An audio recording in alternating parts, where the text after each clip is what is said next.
Hi, I'm Pattu from freefincal. So the RBI 7.75% bonds are no longer available.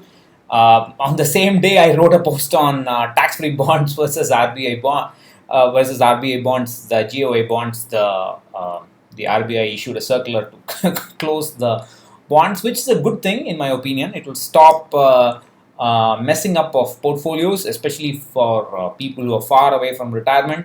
I'd always pointed out, don't put them in this because you're scared and chasing after safe interest rate and so on. So where to invest now? I've heard all sort of opinions about alternatives. Some people said I will invest in wait a minute, before I get to alternatives, I forgot. So I want you to let me know your questions on rebalancing. What are your questions and doubts on rebalancing? I have done several articles, even 2-3 videos on rebalancing, but people still have something always problematic about rebalancing with investors. Of course, for many people, they don't need to rebalance their portfolio, or at least they can't rebalance their portfolio because it's 80% locked away in EPF, VPF, PPF, and so on, and rest is in equity. They will not have the courage to exit at least some amount of money in PPF and put it into equity. Most people will not have that courage. So anyway, so for people who have a reasonably liquid portfolio and who are young earners, what are your questions, clarifications on rebalancing? I will try to write an FAQ post on that and then make a video on that. So coming to alternatives for this RBI 7.75% bonds, I've heard some seriously amusing alternatives. I've heard somebody say on Twitter about corporate bonds. Corporate bonds, please be careful. Corporate bonds are not subject to deposit insurance. Corporate bonds, especially those who are scared about credit risk in debt mutual funds, at least the credit risk in debt mutual funds is diversified. In corporate bonds, you're basically putting all your money. It's 100% credit risk, concentrated credit risk. So please be careful. Don't go by the CRISIL rating because all that's backward looking. Today things have changed. Even big names like HDFC and what other company, PNB Housing Finance, LIC Housing Finance, they may also be in trouble because of all these moratoriums and delay in payments and so on. So they may find their financials in deep trouble. So please be careful. Don't put too much money in them if at all. My suggestion is, please don't put any money in it. If you're senior citizens, for God's sake, stop putting money in all this. It's just stupidity.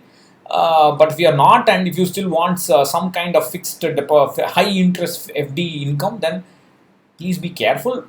My suggestion is, don't do it. The other suggestion I heard is perpetual bonds. There's something called a perpetual bond. That's an amusing product. So that's a bond without a maturity. So you give the money to a bank. SBI has got perpetual bonds for 8.5% yields, 9% yields, and so on. So it's basically like I'm going to write a detailed post on all the risks, but I'll just mention a couple of them. So it's basically like a bond with no maturity. So you give them the money.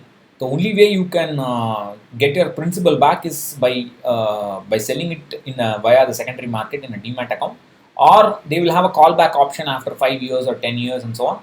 When they exercise, if they exercise the callback option, you can get your money. They will pay back the principal. Otherwise, they will only keep giving you the interest, and even that interest may be linked to the profit of the company. If the company is the bank is not having profits, they may not give you that interest also, and they may mark down the value of your principal. If like it happened in the case of S Bank, that AT1, that additional Tier 1 bond is a perpetual bond, that will get marked down if the bank's financials become weak. So it's an extremely risky product. It's even more riskier and a crazy product compared to a corporate FD will be safer than that, relatively speaking. So please don't do all those gymnastics. Don't buy post office fixed FDs, especially if I'm talking about young people who are years away from retirement. Don't do all this. If you are scared of credit risk, buy a liquid fund, safe liquid fund, maybe PPFAS liquid, quantum liquid, something like that. Buy that, or if you can take a little bit more risk, buy yourself an arbitrage fund. I have ICICI arbitrage. You can buy whatever arbitrage you want. Even if an arbitrage fund gives 6%, 6.5% return, it should be able to beat all these kind of instruments because of the 1 lakh tax free income, and then beyond that there's only 10% tax, and that's for true for all tax slabs. So don't do stupid things because of fear. That's my sincere suggestion to you. Have think long term. Tax will severely eat away your gains if you run to safety.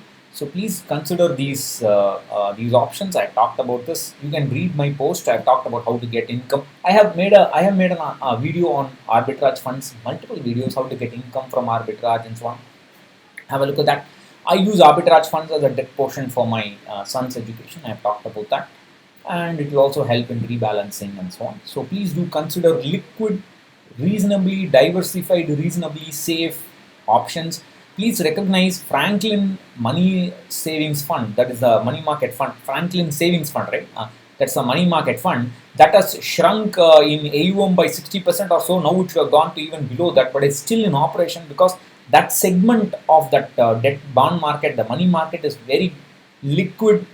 They will be able to sell off enough securities even to meet the redemptions. That same is true for any liquid fund. So don't get paranoid about debt fund closure and so on. If you're scared about going to long term, longer than money market fund, stick to liquid and money market. That's enough. Overnight is a overkill. That's just too much. That much risk aversion is wrong.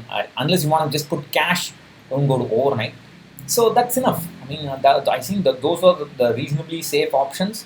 Balance of safe and tax efficiency. If you want 100% safety, then the price you will pay will be simply too much in the long run. So please comment on your about your questions on rebalancing. I'll catch you later. Bye bye.